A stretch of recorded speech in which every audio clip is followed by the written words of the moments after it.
സ്നേഹമുള്ളവരെ, ഈ ദിനങ്ങളിലൊക്കെ മലയാറ്റൂർ മലയിലേക്കൊക്കെ പോകുന്ന വ്യക്തികൾ ധാരാളമാണ്. വലിയ കുരിശും വഹിച്ചുകൊണ്ട് പോകുന്ന വ്യക്തികളുണ്ട്. സംഘങ്ങളായി പ്രാർത്ഥിച്ചു പോകുന്ന വ്യക്തികളുണ്ട്. വർഷങ്ങളായിട്ട് ഈ കുരിശുമല കയറിയിറങ്ങുന്ന ഒരു വ്യക്തി എനിക്കറിയാം. അദ്ദേഹം നടന്നു പോകുന്നത് ഒറ്റയ്ക്കാണ്. വലിയ ഒരു കുരിശ്, വലിയ ഭാരമുള്ള ഒരു കുരിശ്. പലപ്പോഴും അദ്ദേഹം ഈ മല കയറുമ്പോൾ കുരിശോടൊപ്പം പല പ്രാവശ്യവും വീഴാറുണ്ട്. വേച്ചു പോകും. അദ്ദേഹത്തെ ഒന്ന് താങ്ങാൻ ആൾക്കാരടുത്തെത്തുമ്പോൾ പറയും, സാരമില്ല, ഞാൻ തന്നെ പോയിക്കൊള്ളാം, ഇതിൻ്റെ ഒരു നേർച്ചയാണ് എന്ന് പറയും. അദ്ദേഹത്തിൻ്റെ ജീവിതം മനസ്സിലാക്കാനായിട്ട് സാധിച്ചത് ഇപ്രകാരമാണ്. വലിയ അടിമത്തങ്ങളിലൂടെ വർഷങ്ങളായിട്ട് കടന്നു പോകുക ഒരു വ്യക്തി.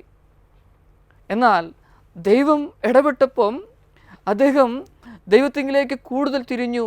ജീവിതത്തിലെ എല്ലാ കാര്യങ്ങളും ദൈവത്തിനെ ഏൽപ്പിച്ചു. അദ്ദേഹം പറഞ്ഞ ഒരു കാര്യമുണ്ട്, ഈ കുരിശ് വഹിച്ചുകൊണ്ട് വരുന്നത് ഒരു സുപ്രഭാതത്തിലെടുക്കുന്ന തീരുമാനമല്ല. ഏകദേശം 40-41 ദിവസത്തെ പ്രാർത്ഥന, അതിനുശേഷമാണ് ഈ കുരിശും വഹിച്ചുകൊണ്ട് ഇങ്ങനെ വരുന്നത്.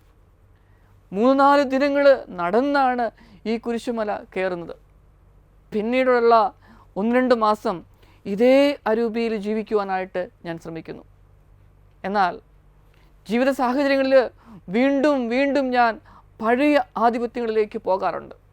പക്ഷേ ഞാൻ ഓരോ വർഷവും ഞാൻ ദൈവത്തിൽ ആശ്രയിച്ചുകൊണ്ട് വീണ്ടും വീണ്ടും തിരിച്ചു വരും, ബോധപൂർവം തിരിച്ചു വരും.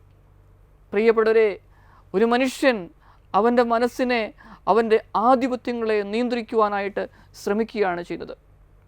ജീവിതത്തിൽ പലപ്പോഴും നമ്മുടെ കുരിശുകൾ എന്ന് പറയുന്നത് ഈ ആധിപത്യങ്ങളായിരിക്കാം. തീരുമാനങ്ങളെടുത്തു, പക്ഷേ ആധിപത്യങ്ങളിലേക്ക് തിരിച്ചു പോകുന്ന അവസ്ഥ. പ്രിയപ്പെട്ടവരെ, ഈ അവസ്ഥയിലേക്ക് ഈ നമ്മുടെ കുരിശിനെ വഹിച്ചുകൊണ്ട് നമുക്ക് വീണ്ടും എഴുന്നേൽക്കുവാൻ, ഈശോ എഴുന്നേറ്റതുപോലെ നമുക്ക് എഴുന്നേൽക്കുവാനായിട്ട് സാധിക്കട്ടെ. ബിസിനസ്സിൽ പരാജയം വരുമ്പോൾ, പെട്ടെന്ന് രോഗം വന്നു, ഒരു സ്ട്രോക്ക് വന്നു, എന്തു ചെയ്യണമെന്നറിയാതെ പകച്ചു നിൽക്കുന്ന അവസരങ്ങളിൽ, അല്ലെങ്കിൽ പ്രേമ നൈരാശ്യമെന്ന വ്യക്തികളുണ്ട്, കുടുംബജീവിതം പാതി വഴിയിൽ അവസാനിച്ച വ്യക്തികളുണ്ട്. പ്രിയപ്പെട്ടവരെ, അതെ, നമുക്ക് മനസ്സിലാക്കാൻ സാധിക്കണം, ഈശോ ഗാഗുൽത്താമരുടെ വിരിമാറിലേക്കുള്ള യാത്രയിൽ 2-ാം പ്രാവശ്യവും വീണു. പക്ഷേ അവിടെ നിന്നും എഴുന്നേറ്റുകൊണ്ട് സധൈര്യം കുരിശ് വഹിച്ചുകൊണ്ട് മുമ്പോട്ട് പോയി.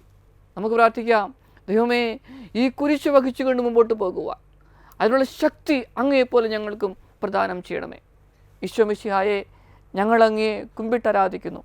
എന്തുകൊണ്ടെന്നാൽ വിശുദ്ധ കുരിശിനാൽ അങ്ങ് ലോകത്തെ വീണ്ടും രക്ഷിച്ചു.